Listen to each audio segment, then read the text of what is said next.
Today on Sugar Spun Run, I'm sharing my recipe for no yeast cinnamon rolls.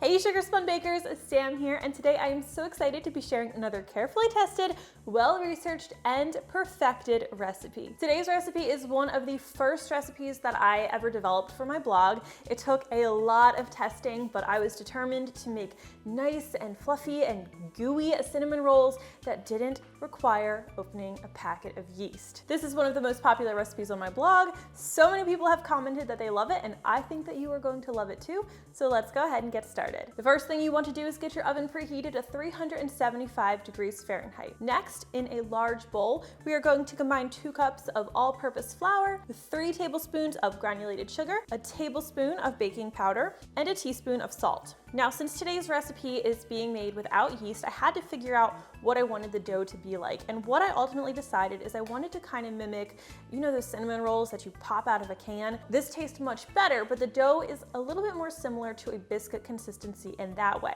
So, in order to make that dough, we are going to be cutting our butter into the flour mixture. It's going to give us the texture that we're looking for. Now for today's recipe, you're going to need 5 tablespoons of very cold unsalted butter.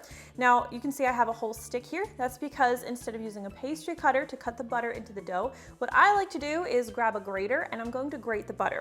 Personally, I just think this is easier. If you don't have a grater, just use a pastry cutter and cut it into the dough instead. Now, I have a full stick here. That's because it's just easier to hold on to the end and just grate it until I'm down to only 3 tablespoons left. And I know I've grated 5 tablespoons. It'd be kind of hard to hold on to that end piece while you're grating and not get your fingers. I just like to do this on a piece of wax paper. That way, once I've grated it all, I can just easily transfer it into the dough. Now just use a spoon or a spatula to kind of toss everything together. You can see I'm not really stirring so much as I'm kind of chopping with my spoon. And I just want to get that butter well incorporated, but I'm not trying to cream it. You want it to stay nice and cold and in that shredded shape pretty much. So once you've added your butter, you're going to need 3/4 cup of whole milk. We'll add that as well. And I'm going to stir this into the dough just until the dough starts to cling together. You don't really want to overmix this dough or it can be difficult to deal with and you're not going to get that fluffier result that I'm personally looking for today. Okay, so once you have everything combined, your dough should look like this. It's still going to be a little bit shaggy. We are going to just generously flour a clean surface and we'll turn our dough out into the surface. Now just use your hands to work the dough together until you have a nice cohesive ball. You don't want to overwork it. The warmth from your hands can start to melt the butter, so you really want to handle the dough as little as possible, much like if you were making biscuits. All right, this is looking pretty good, so now I'm going to work it into a 10 by 12 inch rectangle. You can just do this with your hands, but because I want the dough to be nice and uniform in its width, I'm going to use a rolling pin. And if you notice that your dough tends to be pretty sticky, you can dust it with more flour, work a little bit more flour into it. If you're making this on a really hot or humid day, you're probably going to want to put it in the fridge to chill a little bit if it starts to become sticky or difficult to deal with. And while I'm rolling it, I do like to just kind of scrape underneath it a little bit or lift underneath the dough a little bit to make sure it's not sticking to my counter, because if it's sticking to your counter, it's going to be pretty much impossible for you to roll it up. All right, this looks pretty nice. So I'm just gonna slide it over. You can see it's not sticking to my counter. And now I'm going to make the filling for my cinnamon rolls. And I do this a little differently than I would if I were making a yeast-based cinnamon roll. We're going to combine 2/3 cup of brown sugar, 3 tablespoons of granulated sugar, and 2 teaspoons of cinnamon, and just stir this together so it's well combined. And then, while with traditional cinnamon rolls, you would spread the butter over the dough, we are going to take 4 tablespoons of melted butter, and we're going to stir that right in with our cinnamon sugar mixture. We're also going to add a 1/2 teaspoon of vanilla extract and get everything nicely combined. It's going to be similar to a paste, as I think you can see here. All right, now let's just spread this evenly over the dough. You want to leave about 1/4 of an inch or so perimeter around the dough that you don't put any of the cinnamon sugar mixture on. But you want this to be nice and even, and I'm just going to use my spatula to just gently spread it. Okay, so now we need to make these into cinnamon rolls. So you're just going to start with one of your longer ends of the dough and just tightly roll it. It doesn't need to be super tight, but firmly roll it into a log. Now for today's recipe, we're going to be baking our cinnamon rolls in a 9.5 or 10-inch pie plate. And what I like to do is I like to melt 2 tablespoons of butter in the pie plate before I add the cinnamon rolls. So I'm just going to add the butter and I'm just gonna pop this in the microwave for a couple seconds until the butter is nice and melted. So I have my pie dish ready. So now I'm going to cut my cinnamon roll log into slices that are about 1 inch thick. I'm just debating with this last one, if it's too small to make it into 2 pieces or not. Let's arrange these into the pie plate. And there are going to be gaps between the cinnamon rolls, that's fine. They're going to expand in the oven and fill up those empty spaces.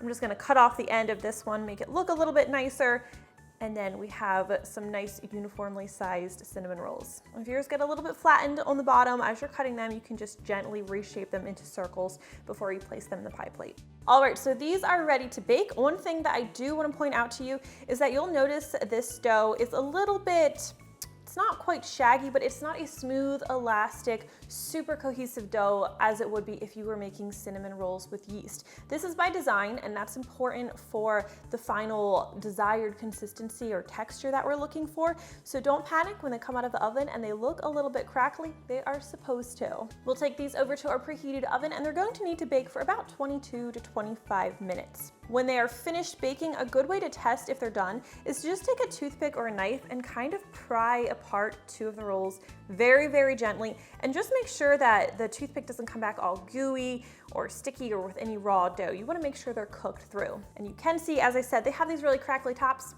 Not a problem, we are going to cover those with some cream cheese frosting. Now let's prepare this icing right away because I like to add it to the rolls while they're still a little bit warm. It helps make them melt a little bit and make it a little bit more like a glaze.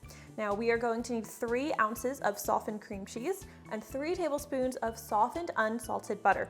Or if you want to use salted butter, that'll be fine here too. An electric mixer would be great for this. It's a good way to ensure you don't have any lumps in your frosting. I am just going to be doing this by hand today. I'm just using my spoon to kind of cream together the butter and the cream cheese. Now I have 1.5 cups of powdered sugar, and I'm just going to add this a bit at a time and work it into the butter and cream cheese mixture. I'm also going to add 1 teaspoon of vanilla extract.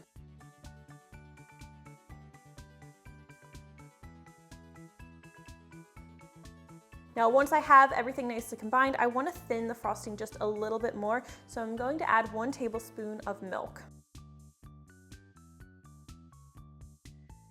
So here we have a nice consistency that I'm pretty happy with. So let's just go add it to our cinnamon rolls now. We'll just spoon this over the cinnamon rolls. I like a lot of frosting on my cinnamon rolls. You can certainly go lighter on yours if you want, but I don't know why you would. All right, now you don't want to serve these while they're too hot because they can kind of be prone to falling apart. They're really good warm, but let them cool just a little bit. Once they've had some time to cool, we can go ahead and cut them out of the pie plate. Remove them to a plate. And that is how you make one of my favorite cinnamon roll recipes, no yeast required. I hope you guys enjoy this one, and if you try it out, please let me know what you think. I always love hearing from you. Thank you so much for watching, and I'll see you next time. Let's go ahead and cut into this. Oh man.